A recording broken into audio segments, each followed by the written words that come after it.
Can you type in what's going on with you on that side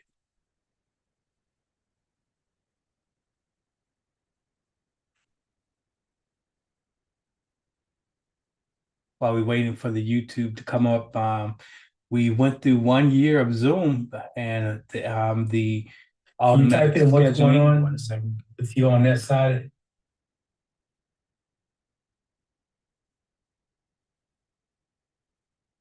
Awesome. We got YouTube coming in.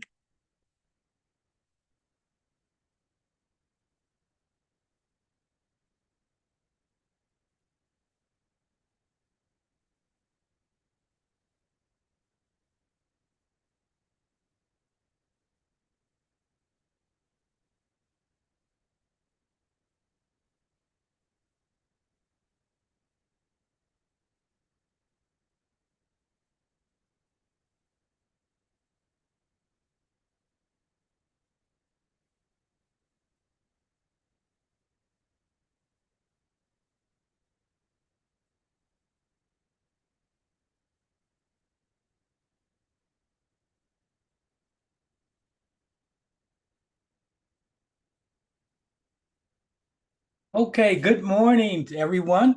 Welcome to Solutions Sunday seminars. We are gathered here today to elevate our consciousness.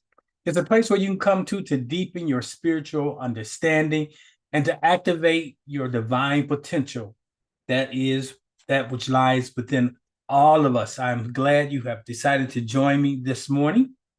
I am Greg Stanton, also known as Asar. I'm your facilitator for today's session. Here at Solution Sundays, we don't just study spiritual principles, we embody them.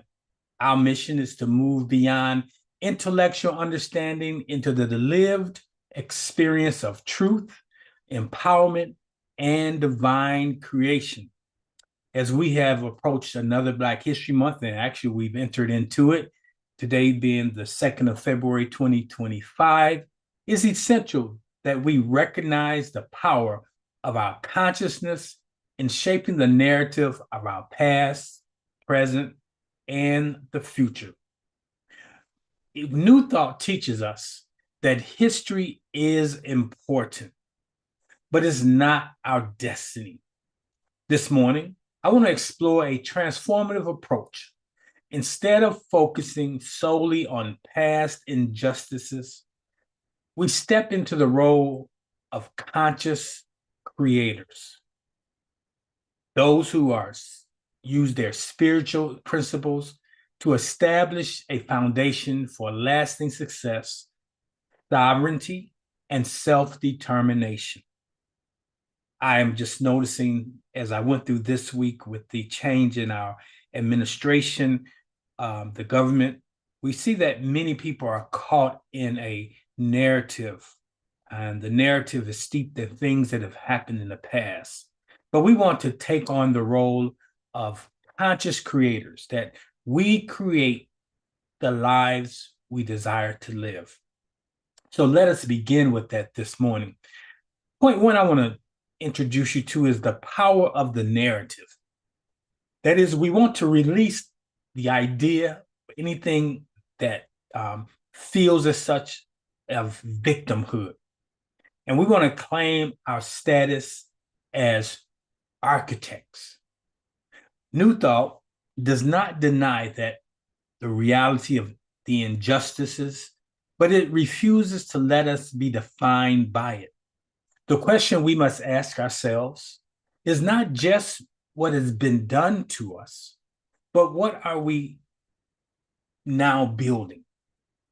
The past is the past. The present is upon us. Instead of remembering oppression, we create empowerment. That's what we're called to do. We have historical examples of this.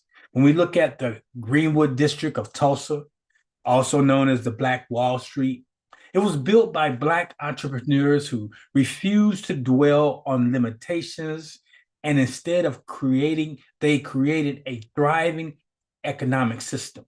They were in the midst of some terrible things. We can look at the AME Church, the African Methodist Episcopalian Church. Um, it was founded by blacks because a black minister refused to accept the religious exclusions and created their own sacred spaces. Our spiritual call is not just to tell these stories, it is to embody their principles and to create our own movement today. So this morning, let us affirm with this: I honor the past, but I create the future. I am not a victim. I am the architect of my destiny. Say that with me. I honor the past, but I create the future. I am not a victim. I am the architect of my destiny. As you know, I often speak about Neville Goddard, and I like his approach. One of the things that he advocates is to assume the vision. In this case, we want to begin to assume the vision of true liberation. Neville teaches us that the world reflects our inner state. If we dwell on struggle, we'll recreate struggle.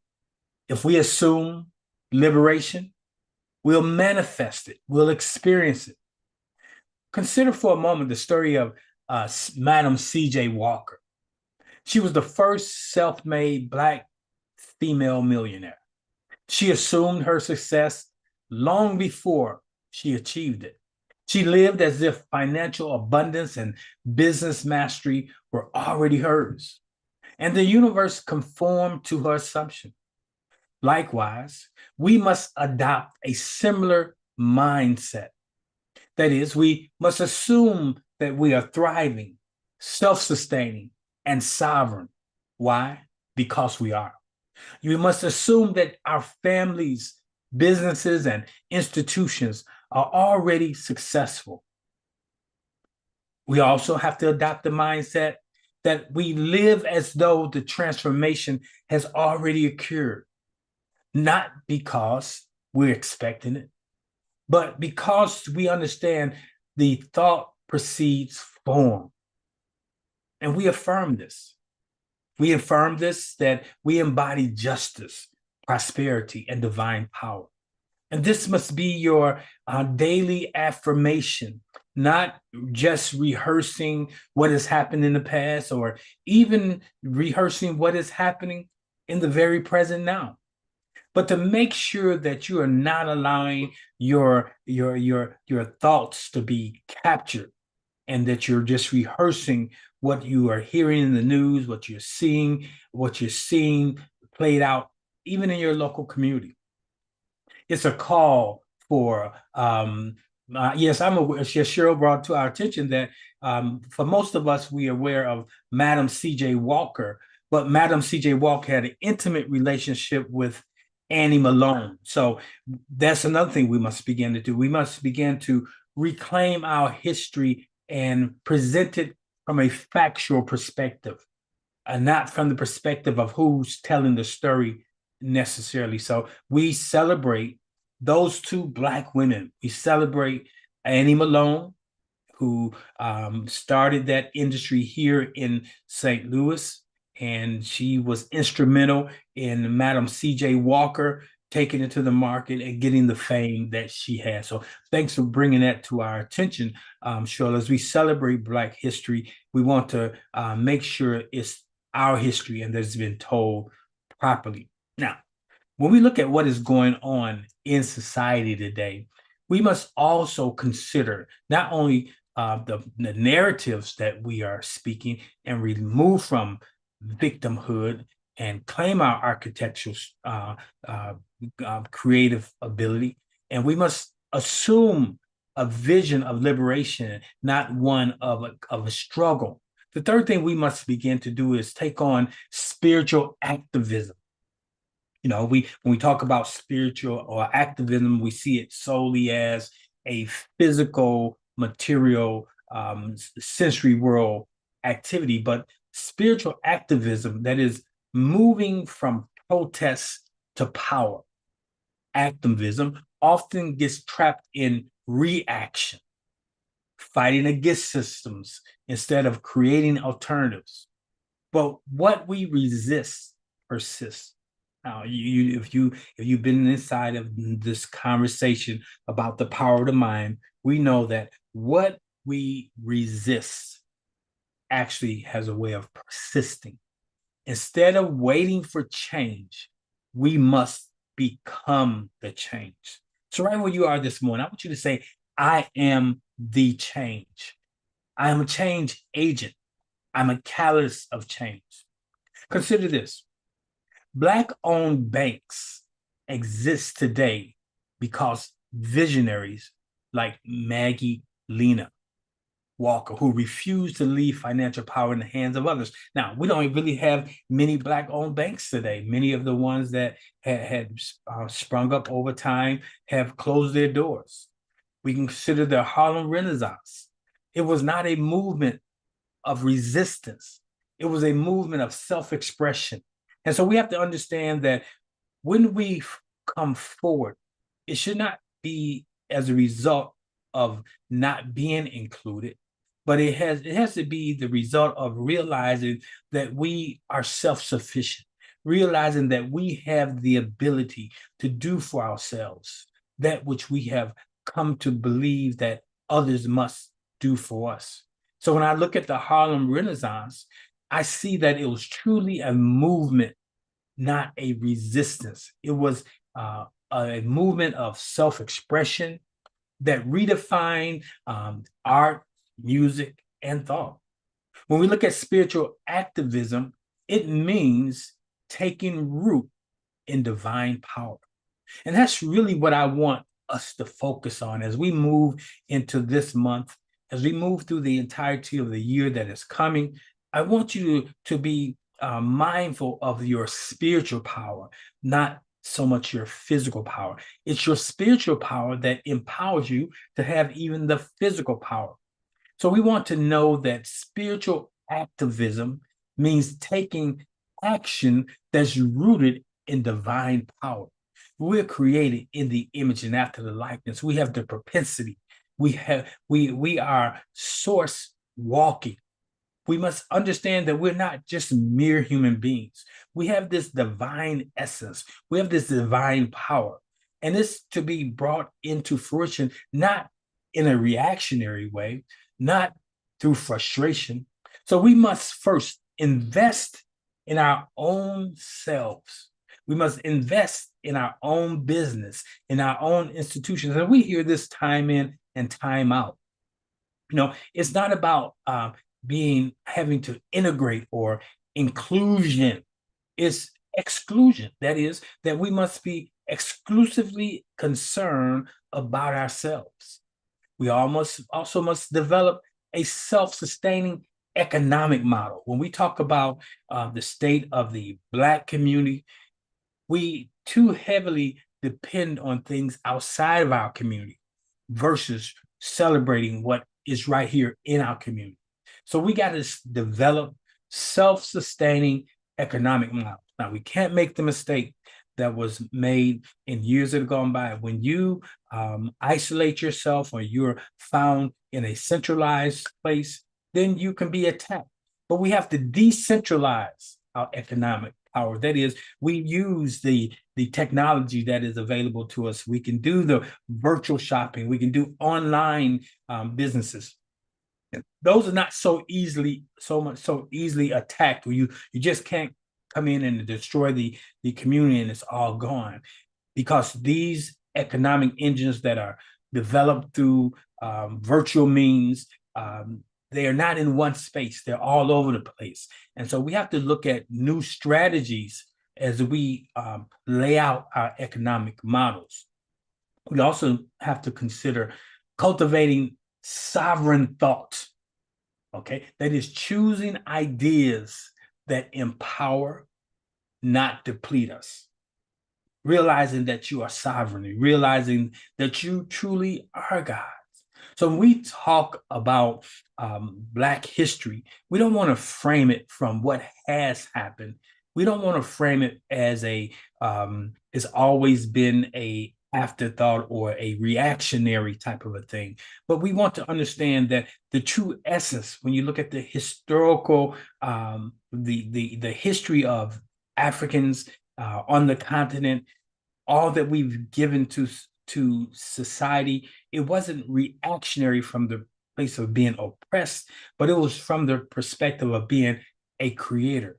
So we must move beyond reaction and become conscious creators.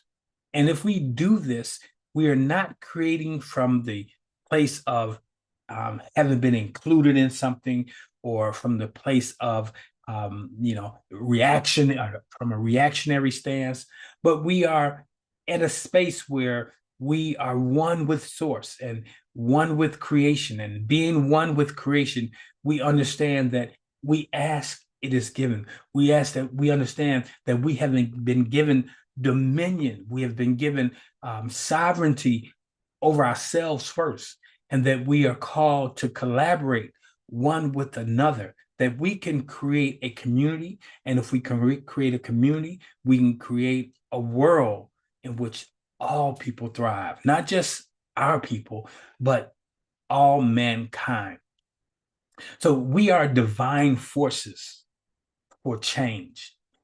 Our actions create justice, equity, and abundance, just as well as your actions can create injustices. Your actions can create lack and destruction. But we want to make sure that we are expressing as the divine in its highest and greatest form. Another person that I often listen to, and I've read many of his books, is by an individual by the name of Judge Troward. Judge Troward talks about mental diet. And what he's talking about here is what we focus on expands. So we are conscious of our physical diet, and we know that if we're eating the wrong diet, that it affects our physical man. The same way with our spiritual diet, our mental diet. Thomas Troward, he taught that what we continually focus on expand. And many of us have heard this principle, but didn't know where it was coming from. If we consume constant narratives of injustice without affirming empowerment, we remain mentally bound to oppression. Examples of mental discipline in action can be, we can look at Oprah Winfrey. She came from a place of poverty, but she refused to let lack define her mind. She surrounded herself with thoughts of possibility and became one of the most influential media figures. I can think of Dr. Johnny Coleman, who some of you may be familiar with. She was one of the first unity Black females that was ordained in unity. But even through, when you look at the history of her time, she was threatened with racism, even on the campus of the institution that was teaching New Thought. And she threatened them to leave if she could not stay on campus, because she actually had to travel about 15 miles each day to get to the campus in order to participate. Now, it wasn't easy moving about, but she did it. But she came to a point where she just wasn't going to do it anymore. And she stood her ground. So we have to stand our ground. We have to say enough is enough. We can look at George Washington Carver. Many of you familiar with him. He saw abundance in nature where others saw scarcity. He believed in possibility. And through his belief, he created over 300 uses for the peanut. Here we saw an individual that revolutionized agriculture. And so we have this innate power, like all mankind has, a power that comes from within, not from without. We have to begin to cultivate our mental diets. That is, we need to feed it with proper power, solutions, and vision. That is, you have to focus on the things that will excel, that will accelerate you. Focus on the solutions and not the problems. Don't look at what has been, but imagine what could be. This is how you curate a mental diet. You got to associate selectively. That is, surround yourselves with thinkers who see beyond the struggle. Individuals want to constantly have the conversation about the struggle. The struggle exists because you're in that conversation. You got to be careful, even during this month. Oftentimes, the television will take you back and tell your vision. It'll take you back to where you have been. And if you're like me, if you're sitting and you watching certain programs, you begin to have a emotional response to it. You feel it in your gut. And if this is something that has happened, but because you are viewing it, it's as if it's going right now and your subconscious does not know whether it's happening now or if you're actually viewing it. So watch be careful of what you're watching. Ask yourself, will this help me or does it have the potential to harm me? Now, some things you only need to see once. That will be all you need to be able to understand it, to contextualize it, to understand the historicity of that thing. Some things you don't have to continue to watch it over and over again. Because when you're watching it over and over again, you are formulating a mental concept or a conversation as if it's continued to happen. So we have to learn to discipline our thoughts, to expand beyond what we see, to know that we have the ability to shape our reality. The reality is what you are experiencing is very real. But a lot of what we are experiencing is real is the result of what we was thinking on yesterday, what we have allowed to be uh, forecast into our lives as truth, and we play them out. So I want you to affirm with me right now the following statement. I'll read it once, and then I want you to affirm it with me. I feed my mind with truth, power, and possibility. What I focus on expands. Let's say that. I feed my mind with truth, power, and possibility. What I focus on expands. Now, the fifth point I want to bring up this morning inside of this conversation of being conscious creators is the divine law of circulation. Yes, there is a law known as the law of circulation. It supports, that is, supporting our own first. We have the power to transform our economic conditions through the law of circulations. It's sad when there's some research that has been done to say that in certain communities, the dollar does not leave that community ever. But within the African American community, where in some communities it takes days or weeks for the dollar to leave the actual community, our dollars leave within hours of coming into the community. And what does that mean? That means we don't spend our money, we don't circulate our money amongst ourselves. Some of which has to do with we don't have those goods and services being offered in our community. So there's an opportunity. Or they may have the goods and services offered in our community, but for some reason in our mental construct, we think white ice is better than black ice or colder than black ice, not realizing that ice freezes and sustains its structure at a certain temperature.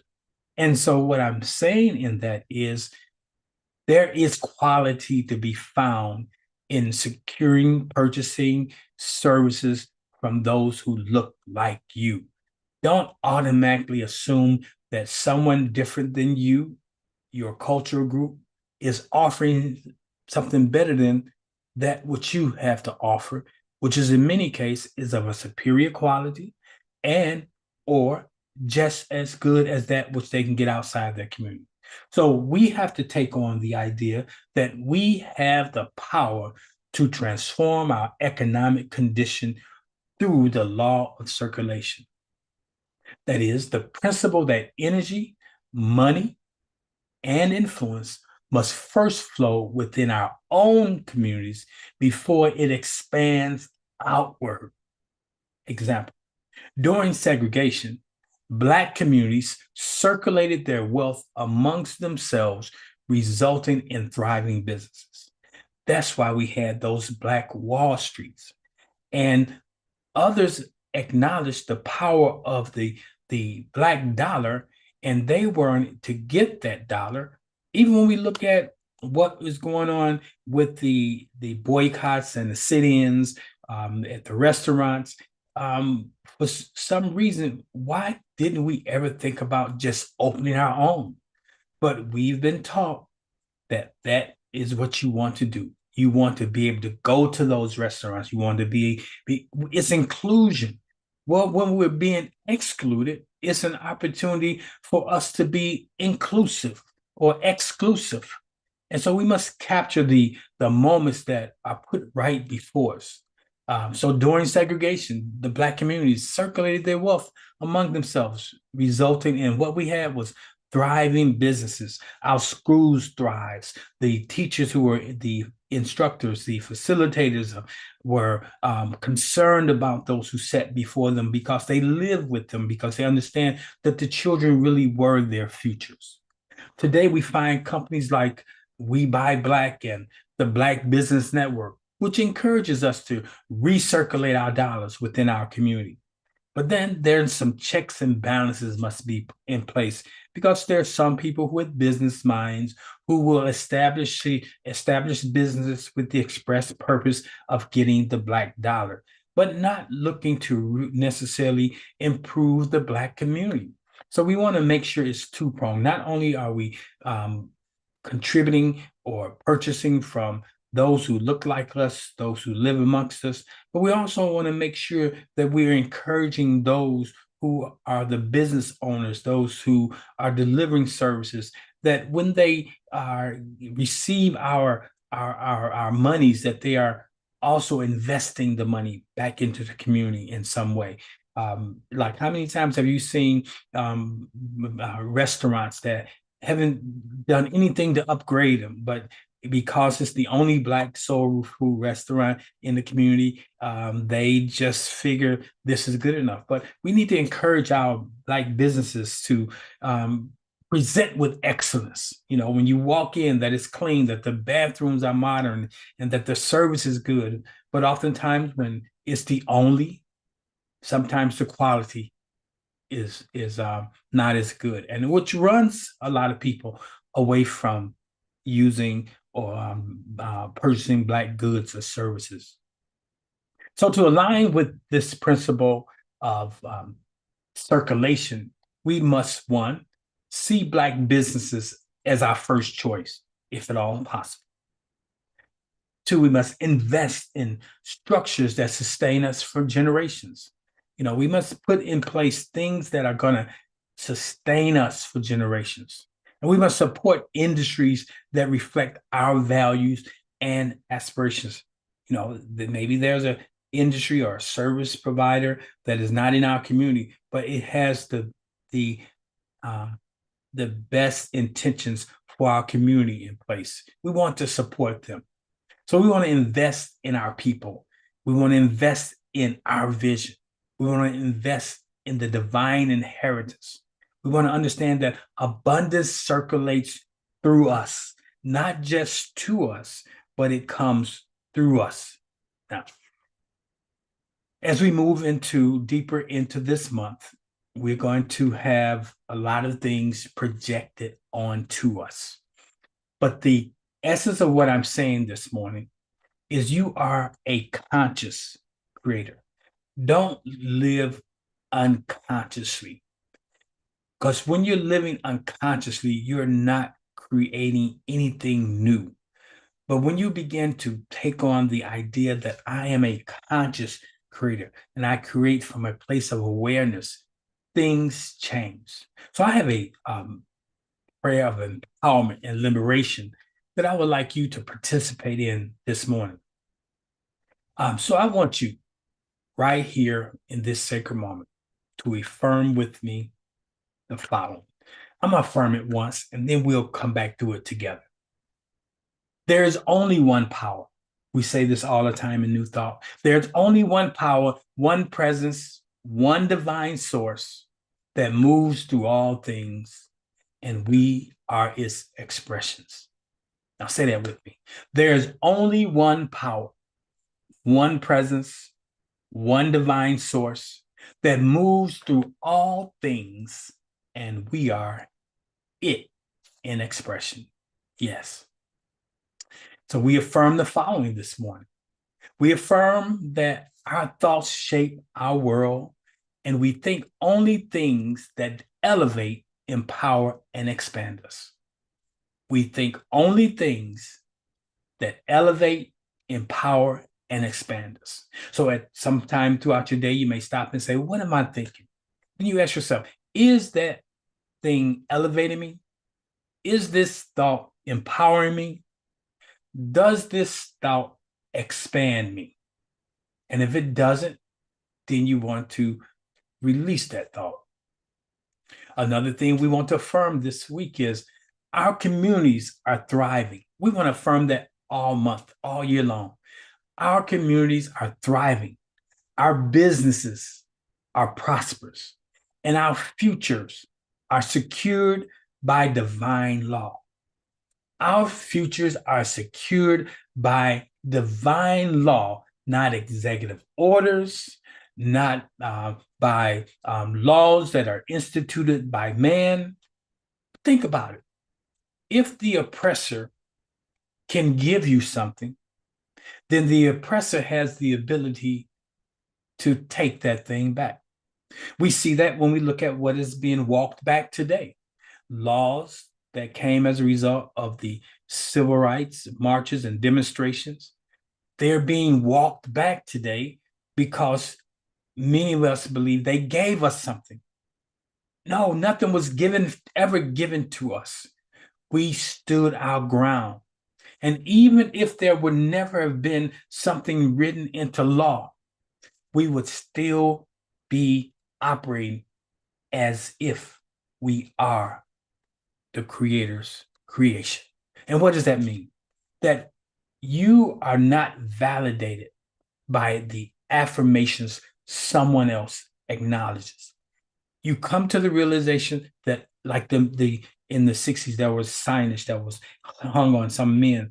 I think it was down in Memphis during the one of the protests. They said signs that said, "I am a man." You don't affirm me being what I am. I affirm what it is that I am. The moment you allow someone to define you, then you are no longer you. So we have to learn to step inside of our power, which is secured by divine law.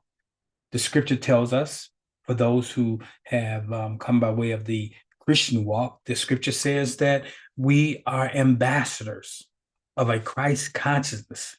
And being ambassadors, we realize that we are in this world, but not of this world. But the more you over-identify with this world, then you become more conscious, or you run in that vibrational frequency of mere human beings, of those who are subject to what is going on in society. But as long as you keep the idea alive that you are not just a mere human being, but you are a divine spiritual being having a human expression, and it's your mastery of your divinity that allows you to overcome the essence of your humanity. So we got to know that we're secured by divine law. Another thing that we affirm and accept is the illusion of oppression dissolves. Notice I said the illusion of oppression dissolves. Now, there was a time where oppression wasn't just an illusion, people were experiencing it. We today only are dealing with an illusion of oppression.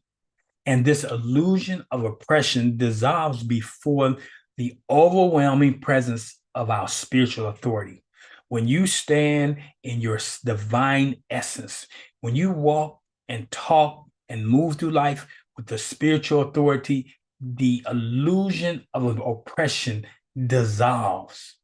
Another thing that we must affirm and accept is that we walk in the fullness of sources or the universe's abundance, knowing that every resource, opportunity, and solution is already yours. But when you say that I must have a job, or I must make a certain amount of money, or I must do this, that, or the other to experience something, then you put yourself inside of that belief. But if you understand the power of the imagination, the power of to speak a thing and call that thing into a being, to the ability to hold the vibrational frequency of the thing desired, to see that thing come. We have to get away from trying to figure out how we're going to do it and just know it is done. The how isn't for you. You release the how that the universe will orchestrate, will put together a set of circumstances that will favorably unfold to bring into fruition the thing you desire. So we got to begin to walk in the fullness of the universe's abundance. So we release today any thought, any word, or action that is binding us to old paradigms. And today we're stepping boldly into our divine inheritance. Can you do that? Can you decide to release any thought, any words, or any actions that are binding you to old paradigms? You simply ask yourself, how are those paradigms working for you?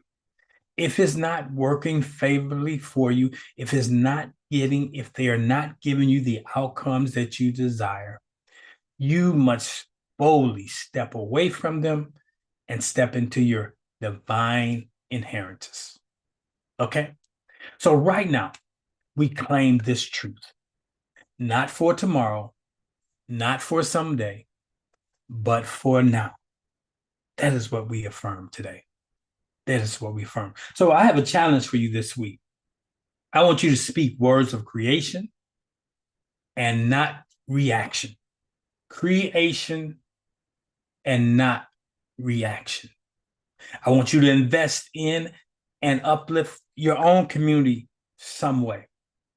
Try to find that product within your community. Try to deliver your service, your good into our community. Lastly, this week, I hope that you'll take inspired action towards self-determined living, not expecting someone to do for you, someone to include you in, but for you to stand on your own merits, for you to understand that you have the ability, the propensity to create the thing you desire. Take inspired action. So I thank each of you for being part of Soulutions Sunday Seminar. Until next time, I say peace, power, and divine sovereignty to each of you. Awesome. So as we prepare to move into the green room this morning, I want to encourage each of you who are listening. If you're on the YouTube channel, make sure you're hitting that like, share button, and also you join so that way you'll be notified whenever a new presentation is taking place. Now, we have a lot of things going on with Soulutions for Living, which is my platform that I provide coaching and teaching inside of. You can visit Soulutions, Soulutions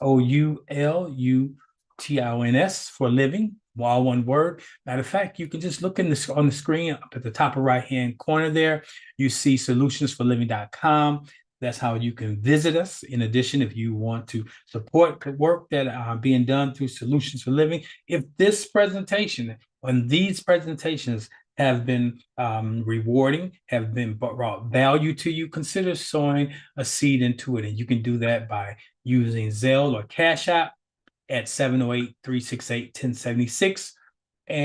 Or you can go to the website and follow the platforms there and find other ways you can give.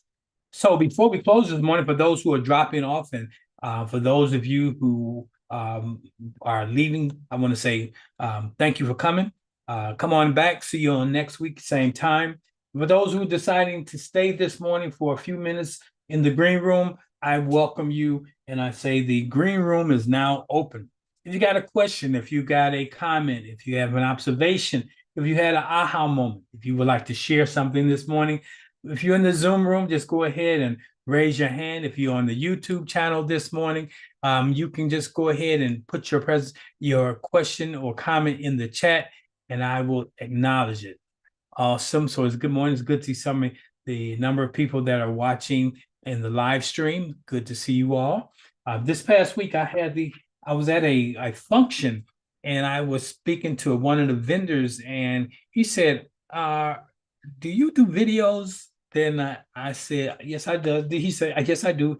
He said, "Is your name Asar?" Then I said, "Yes, that's me." Now he said, "Well, I've been following you for the last, I think he said 3 to 5 months." And it was amazing that was an individual who had called on in relationship to what I do in my for the federal government. And so we had this amazing conversation, and I was just amazed because you never know, especially through these virtual platforms, who's watching you. You through social media, many times people are watching from afar, and sometimes they never even acknowledge that they are watching you. But one of the things I want to say to you, if you are benefiting from anyone on a social platform, hitting that like or giving a comment goes a long way. Because in reality, when we're out here presenting, oftentimes it's as though we're presenting to air and there's no immediate feedback to know whether or not somebody's getting it, to know whether or not it's something that value is being found in. So I appreciate it's not the donations that is as powerful as the just the comments. So a comment doesn't cost you anything. And if you don't have anything good to say, then you're right. You shouldn't say anything. But for many of you who find value in what's being presented to you, not only from me, but other personalities on social media, affirm for them that you got something out of it. And you'll be surprised how much further that goes. So I see we have one hand up here on the inside of our chat room this morning. Good morning, Al. You have the mic. Good morning, brother. Sorry, love and light to you. Yes, I guess sir. with I guess I have a twofold question. A lot of times, we as African Americans, I'm presuming, we have small thinking. Is there anything that you could suggest to help us to maybe come up out of our comfort zone to do the things that are inside Mhm. and make those manifest or create? Yes, most definitely. One of the first things is just to imagine. And when I say imagine, when you take the limits off. So before you endeavor to do anything, spend some time imagining. And if it's not going to make a big difference to you, it won't make a big difference to anyone else. And know that it's the small seed that once it's imagined as to what it can become, it is that which is the callus by which the farmer plants it. It plants it with the expectation of what it can become. And so, whatever you're doing, ask yourself, what could this potentially become? And then don't just do things in a reactive manner, but do things in a creative manner. That I'm creating this because it solves a problem. Maybe it's a problem that I have, but this is one thing I've come to know, that if I have the problem, someone else has it also. And so we have to stop minimizing what it is. Sometimes when you ask the person what do they have, they just say, I just got, like I'm minimizing all I have. You're minimizing. So we got to watch our words. We got to watch the words that we use because they dictate how large the thing could become. Does that make sense? Yes, thank you. Awesome, awesome. Myrna says our divine gift is creativity. Yes, each of us, we are creative beings. We call the creator, and we are made in the image and the likeness of itself. And so we understand by looking at the creation story what we have the ability to do. Our divine gift is creativity. It is vital to support the creations of others and learn how to monetize our creations. This is true. We must learn how to monetize our creations. That's what the word says. Don't cast your pearl before swine. That is, if it does not have value, if the person you are sharing what you have with cannot find value in it, then it devalues it if you continue to give it away. Giving away is different from gifting away. Too many of us give ourselves away. I've been for a long time, just by nature of the paradigm of the work I do, thought it was grand to just give away. But as you give things away, it loses its value. And then you become frustrated. So you must understand you are a steward of a creative gift, and that your wealth is tied to how you steward the gift that you've been given. Okay, you can give it away. All of us have something that we could do creatively, especially in this day and age with all the assistance that's available through AI.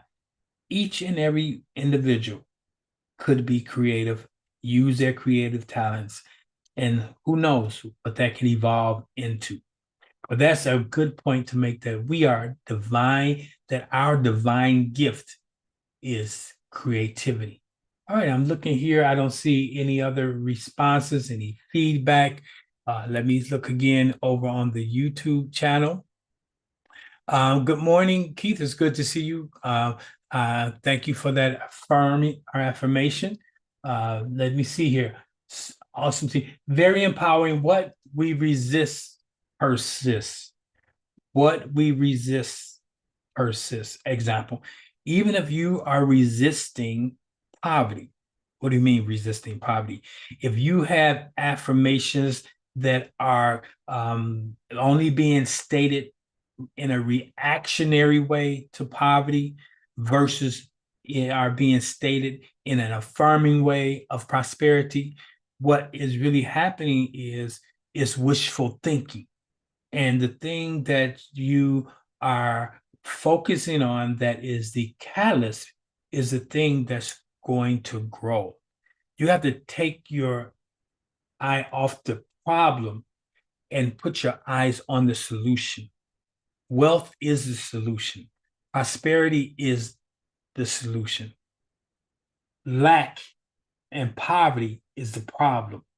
You don't overcome a problem by focusing on the problem. You overcome problems and challenges by focusing on solutions, changes that makes a difference. That's important. Okay, we're going to wrap up today, and I will clean this up and get it out to you all in a email so you can revisit it, take some time to re-listen to it, and you can come away with a deeper understanding of today's idea that you are a conscious creator. That is, we create beyond reaction, conscious creation in Black history and beyond. Let's move forward with that power. Have a wonderful day, and I'll chat with you guys next week.